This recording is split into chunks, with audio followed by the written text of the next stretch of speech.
Vamos falar nesse vídeo a respeito dos limites do salário de contribuição para fins previdenciários. Esse tema se aplica a todas as entidades constantes do nosso QSO, mas apenas em relação à obrigação constante da coluna número 1, letra C, a obrigação de recolher tanto a contribuição patronal previdenciária quanto a retenção previdenciária na contratação de prestadores de serviços autônomos, aqueles qualificados como contribuintes individuais. Os limites do salário de contribuição, ao mesmo tempo que são o valor mínimo e o valor máximo dos benefícios que a Previdência Social paga, eles também são a referência de base de cálculo mínima e base de cálculo máxima para que os contribuintes façam seus recolhimentos. Tanto é assim que nós podemos substituir a expressão salário de contribuição pelo termo base de cálculo para compreender melhor aquilo que vamos explicar. E para efeito de retenção e recolhimento da contribuição patronal, a gente pode desprezar a base de cálculo mínima, ou seja, o limite mínimo de salário de contribuição, e considerar apenas o limite máximo do salário de contribuição, e assim mesmo só para efeito de retenção previdenciária. O texto que regula o tratamento legal a ser dispensado pelas empresas nestes casos é o artigo 78, parágrafo 2º da Instrução Normativa número 971.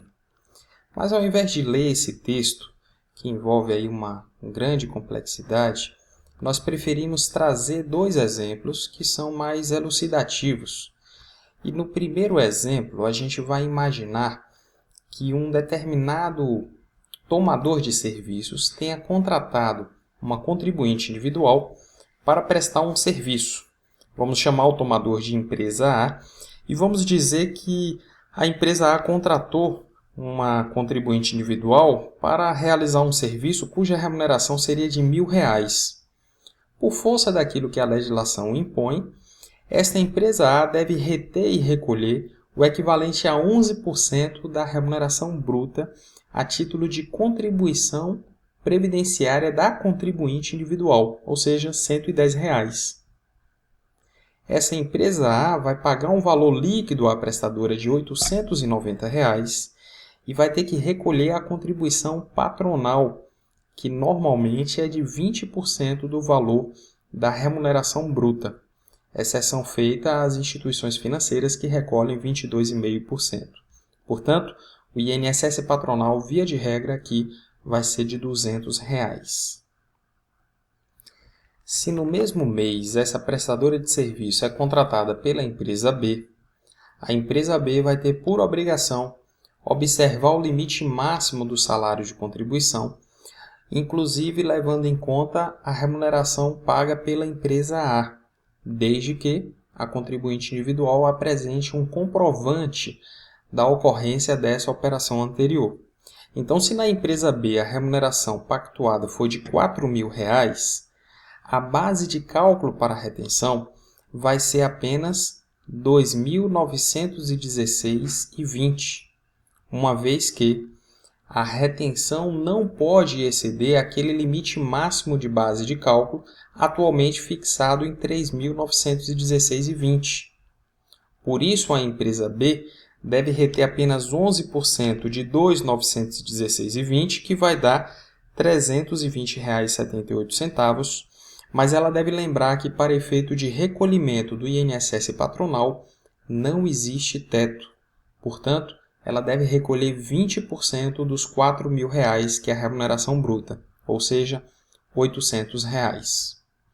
É fundamental que a empresa B tenha em posse dela, durante o prazo de 5 anos, o documento comprobatório de que a empresa A procedeu à retenção daqueles R$110. Isso porque, na hipótese de uma fiscalização sobre a empresa B, é esse documento apresentado pela prestadora do serviço que vai garantir à empresa B não ser autuada pela Receita Federal. No exemplo 2, nós invertemos a situação e consideramos que a empresa A contratou essa contribuinte individual para pagar-lhe uma remuneração acima do teto, ou seja, R$ 4.000. Independente de qualquer documento apresentado pela prestadora do serviço, a empresa A tem por obrigação observar a base de cálculo máxima, ou seja, ela não deve fazer uma retenção sobre um valor acima do teto do INSS. Por isso que a base da retenção vai ser R$ 3.916,20 e a retenção vai ser R$ 430,78, ou seja, 11% do teto. O que a empresa não pode esquecer é que a contribuição patronal não está sujeita a limite, portanto, ela deve recolher 20% da remuneração bruta, R$ 4.000, a título de INSS patronal.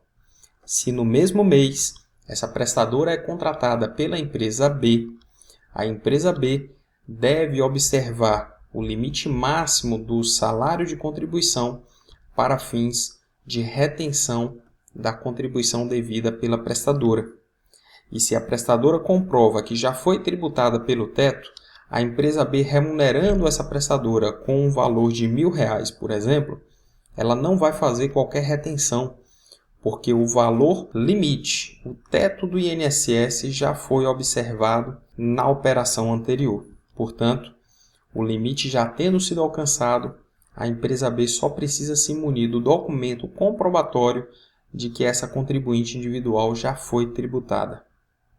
A retenção, portanto, não vai incidir nessa hipótese, mas a empresa B vai pagar normalmente o INSS patronal pela alíquota de 20% sobre a remuneração bruta, ou seja, ela vai recolher R$ 200 a título de contribuição previdenciária patronal.